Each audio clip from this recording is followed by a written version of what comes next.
रसूलिल करीम अम्मा बाद फाऊज़ु बिल्लाहि मिनश शैतानिर रजीम बिस्मिल्लाहिर रहमानिर रहीम। ना जातीसाठी लढले ना धर्मासाठी लढले, ना जातीसाठी लढले ना धर्मासाठी लढले, शूर भारतीय वीर फक्त देशासाठी लढले, फक्त देशासाठी लढले।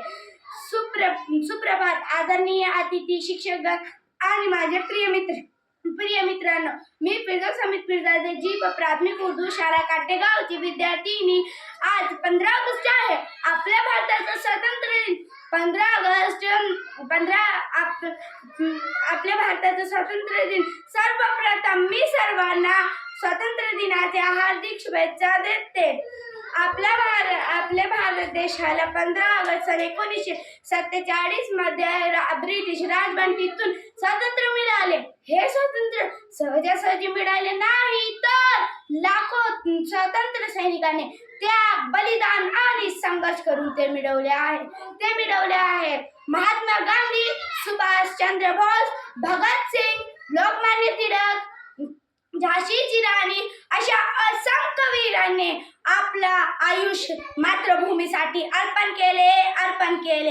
आज आपण मोकळ्या आकाशाखाली अभिमानाने राष्ट्रगीत गातो, झेंडा फडकवतो।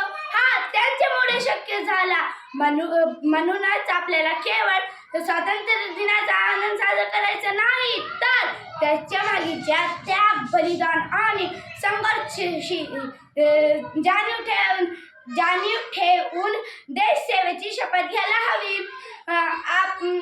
आपण सर्वांना आपल्या परीने देशासाठी काहीतरी योगदान दिले पाहिजे। स्वच्छता ठेवणे, शिक्षण घेणे, इतरांची मदत करणे, पर्यावरणाचे रक्षण करणे आणि प्रामाणिकपणे काम करणे हे देखील हे एक देशसेवेचेच भाग आहे। आपण सर्वजण एकजुटीने राहू। आपल्या भारताला अधिक प्रगतीवर नेऊया। भारताच्या इतिहासात तो दिवस अमर झाला। 15 ऑगस्टला आमचा भारत देश स्वतंत्र झाला। जय हिंद, जय भारत।